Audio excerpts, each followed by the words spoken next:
Film Enemy at the Gates menceritakan tentang seorang sniper handal dari Uni Soviet bernama Vasily Zaitsev yang bertempur di Stalingrad melawan pasukan Nazi Jerman.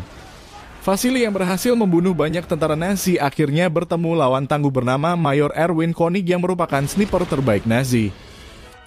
Mereka berdua pun terlibat sebuah pertempuran sengit dengan berbagai macam strategi digunakan untuk saling membunuh.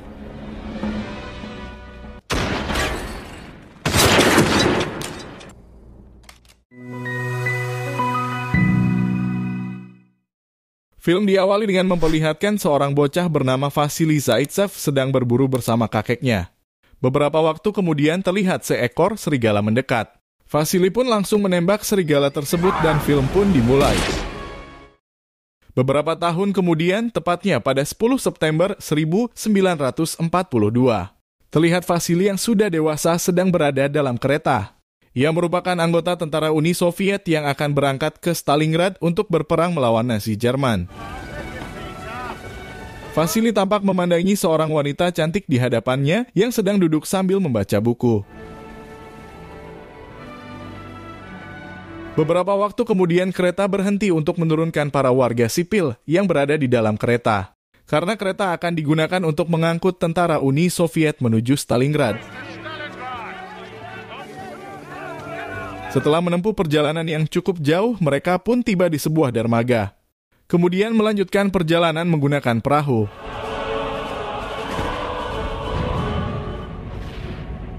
Namun di tengah perjalanan mereka diserang oleh pesawat musuh dan banyak tentara yang tewas.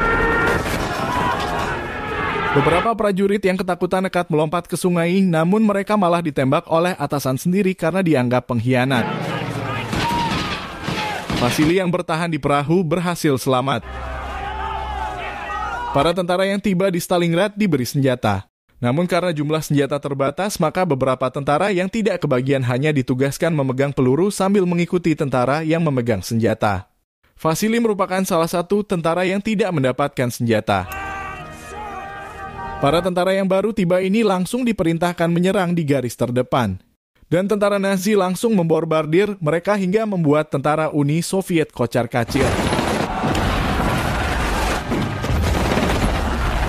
Beberapa orang mencoba kembali namun ditembaki oleh atasan mereka sendiri sehingga tidak ada pilihan selain maju.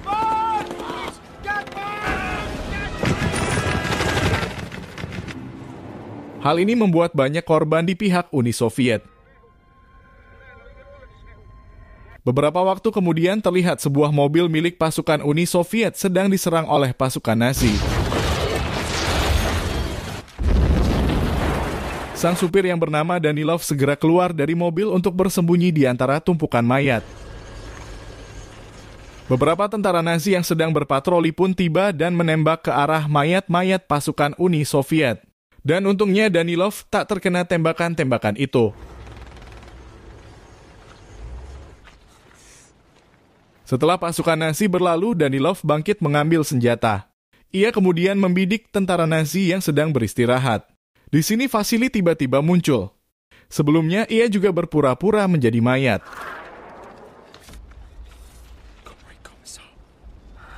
Saat Danilov menarik pelatuk senjatanya, ternyata senjata tersebut tak berpeluru. Vasily lalu menawarkan untuk mengisi peluru pada senjata tersebut. Danilov memberikan senjata tersebut ke Vasily dan ia meminta Vasily saja yang menembak.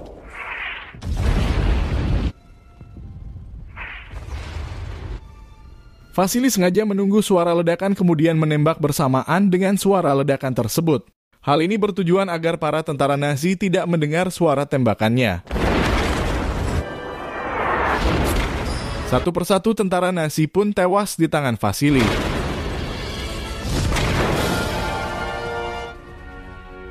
Setelah kejadian tersebut, Vasily menjadi terkenal, baik di kalangan Uni Soviet maupun Nazi.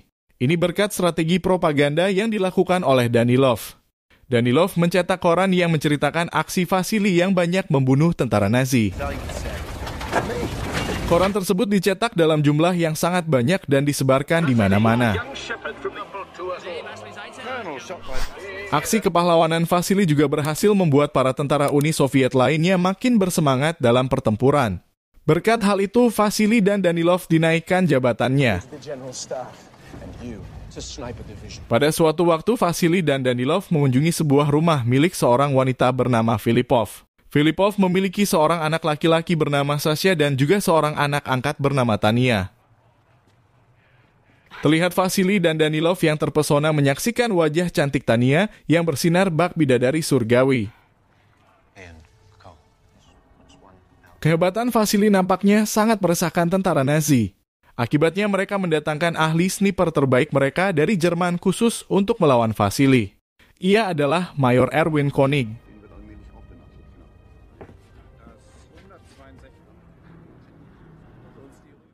Suatu pagi, Vasily dibangunkan oleh rekannya dan memberitahu bahwa ada sniper Nazi sedang bersembunyi di sebuah gedung.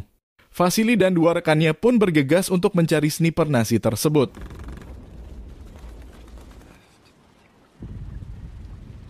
Saat sedang mencari posisi sniper Nazi, salah satu rekannya tewas tanpa ia sadari.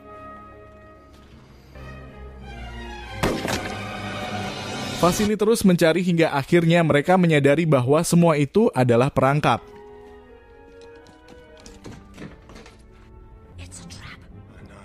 Mayor Konig ternyata telah menunggu mereka di sana dan berhasil membunuh rekan Vasily.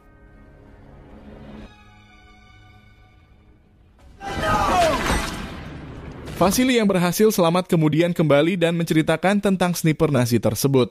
Ternyata Danilov sudah mendapat informasi bahwa sniper tersebut bernama Mayor Konig. Danilov lalu memperkenalkan seorang tentara bernama Koulikov yang dulu pernah menjadi murid Mayor Konig. Koulikov akan menjadi rekan Vasily karena ia tahu semua taktik Mayor Konig. Beberapa waktu kemudian, Vasily bersama Koulikov dan seorang tentara bernama Volodia berangkat untuk memburu Mayor Konig. Saat Vasily mencari posisi yang tepat, Volodia turun untuk mengambil minun. Namun naas, ia malah tertangkap oleh tentara Nazi. Mayor Konig lalu menanyai posisi Vasily, namun Volodia mengaku tak tahu. Mayor Konig lalu mengganti pakaian Volodia dengan seragam Nazi, lalu memaksanya menjadi umpan. Koulikov yang menyaksikan hal tersebut langsung menembak dan tanpa ia sadari telah membunuh rekannya sendiri. Mayor Konig akhirnya mengetahui posisi mereka. Ia kemudian mengambil posisi yang tepat untuk membidik Vasily. Koulikov lalu menggunakan strateginya memancing Mayor Konig menggunakan helmnya. Mayor Konig yang menyaksikan hal tersebut mengetahui bahwa hal tersebut hanya jebakan. Melihat tak ada yang menembak helmnya, Koulikov menganggap area tersebut telah aman. Koulikov mengajak Vasily berpindah tempat.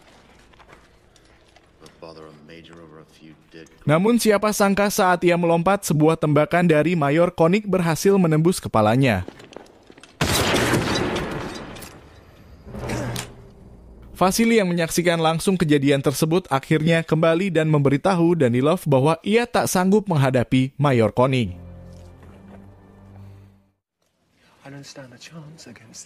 Danilov kemudian memberitahu bahwa mereka memiliki informan yang dapat memberi informasi tentang Mayor Konig. Danilov juga berpesan pada Vasily agar ia memberitahu Tania mengenai perasaannya. Vasily pun pergi ke rumah Nyonya Filipov untuk menemui Tania. Dan di sana Vasily langsung memberitahu Tania bahwa Danilov sangat menyukainya. Namun kelihatannya cinta Danilov bertepuk sebelah tangan.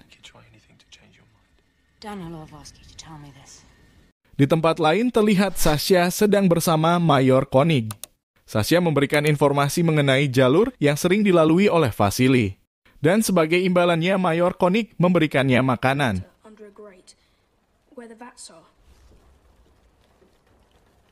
Setelah mendapat informasi dari Sasha, Mayor Konig pun menunggu Vasily di jalur yang biasa ia lalui. Di sisi lain ternyata Vasily sudah mengetahui bahwa Mayor Konig telah menunggunya. Ia kemudian mengajak rekannya menyusuri sebuah pipa besar. Beberapa saat kemudian, Mayor Konig mendengar getaran pipa yang dilalui Vasily. Mayor Konig pun memilih berpindah tempat lalu membidik ujung pipa sambil menunggu Vasily keluar dari pipa tersebut. Saat Vasily dan rekannya keluar dari pipa tersebut, Mayor Konig langsung menembak mereka dan berhasil mengenai tangan rekan Vasily. Sementara itu, Vasily tak bisa berbuat apa-apa karena senjatanya terlempar saat menghindari tembakan Mayor Konig. Vasily yang melihat rekannya terluka langsung menyuruhnya kembali. Vasily kemudian berusaha mengambil senjatanya namun sulit baginya karena Mayor Konig telah membidiknya. Lengah sedikit saja akan membuat nyawanya melayang.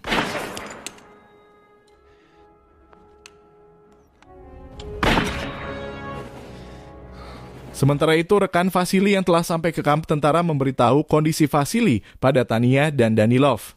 Tanya yang mendengar hal tersebut langsung bergegas ke tempat Vasily. Saat mereka bertemu, Vasily meminta bantuan Tanya untuk mengalihkan perhatian Mayor Konig. Strategi mereka berhasil dan tembakan Vasily berhasil mengenai tangan Mayor Konig. Mayor Konig pun memilih mundur. Sejak kejadian tersebut, hubungan Vasily dan Tanya semakin dekat. Dan benih-benih cinta yang telah lama tertanam dalam sanubari akhirnya mulai muncul secara perlahan tapi pasti. Beberapa saat kemudian, Vasily menemui Danilov dan di sana, ia juga bertemu Sasha. Ternyata selama ini Danilov menyuruh Sasha untuk memata-matai Mayor Konig. Sasha pun memberitahu tempat persembunyian Mayor Konig. Setelah mendapat informasi tersebut, Vasily langsung berangkat untuk mencari Mayor Konig. Vasily menyamar dengan membaur di antara mayat-mayat sambil mengatur bidikan snipernya. Semalaman menunggu Mayor Konig membuat Vasily tak bisa menahan rasa ngantuk dan akhirnya tertidur. Vasily bahkan tak terbangun saat pasukan Nazi dan Uni Soviet bertempur di sekitarnya. Saat pertempuran mereda, seorang tentara Uni Soviet menggeledah barang-barang dari para mayat yang berserakan. Tentara ini juga berhasil mengambil barang-barang di saku Vasily. Tak lama kemudian tentara Nazi datang dan merampas barang-barang tersebut termasuk barang-barang milik Vasily. Pihak Nazi yang melihat kartu identitas Vasily mengira Vasily telah tewas. Mayor Konig pun diperintahkan untuk pulang karena tugasnya dianggap telah selesai. Namun Mayor Konig tak percaya bahwa Vasily telah tewas dan menolak meninggalkan medan pertempuran. Pihak Nazi kemudian menyebarkan berita bahwa Vasily telah tewas. Berita tersebut juga sampai pada Danilov dan Tanya. Sementara itu, Mayor Konig datang menemui Sasha yang menangis karena mendengar berita tewasnya Vasily. Mayor Konig lalu memberitahu Sasha bahwa Vasily masih hidup dan besok ia akan menunggu Vasily di stasiun kereta untuk membunuhnya. Mayor Konig lalu meminta Sasha untuk tidak membocorkan hal ini pada siapapun. Beberapa waktu kemudian, Vasily akhirnya menemui Danilov dan Sasha. Sasha lalu memberitahu Vasily bahwa Mayor Konig akan menunggunya di stasiun kereta. Mendengar hal itu, Vasily langsung berangkat menuju stasiun kereta. Tanya yang mengetahui hal tersebut langsung pergi mencari Vasily di stasiun kereta. Mayor Konig yang melihat Tanya di stasiun akhirnya mengetahui bahwa Sasha telah membocorkan informasi yang ia sampaikan padanya. Mayor Konig langsung menemui Sasha dan membawanya ke suatu tempat. Sementara itu Tanya akhirnya menemukan Vasily. Dan rindu yang selama ini menggunung akhirnya mencair di terpa cinta dalam senandung. Saat sedang asik-asiknya melepas rindu, Tanya tiba-tiba berteriak histeris karena melihat Sasha dalam kondisi tergantung. Tanya langsung bergegas menuju rumah Nyonya Filipov dan di tengah perjalanan bertemu dengan Danilov. Danilov memberitahu bahwa pasukan Nazi akan mengerahkan kekuatan penuh untuk merebut Stalingrad. Ia menyarankan agar Nyonya Filipov segera meninggalkan Stalingrad. Namun Nyonya Filipov menolak karena ia ingin menunggu Sasha. Danilov akhirnya terpaksa berbohong bahwa Sasha telah berkhianat dengan memilih berpihak pada Nazi. Mendengar hal tersebut, Nyonya Filipov akhirnya mau dievakuasi. Mereka kemudian langsung menuju dermaga. Namun di tengah perjalanan mereka terkena ledakan bom yang membuat Tania terluka parah. Nyonya Filipov segera mencari pertolongan sementara Danilov menemui Vasily dan memberitahu bahwa Tania telah tewas.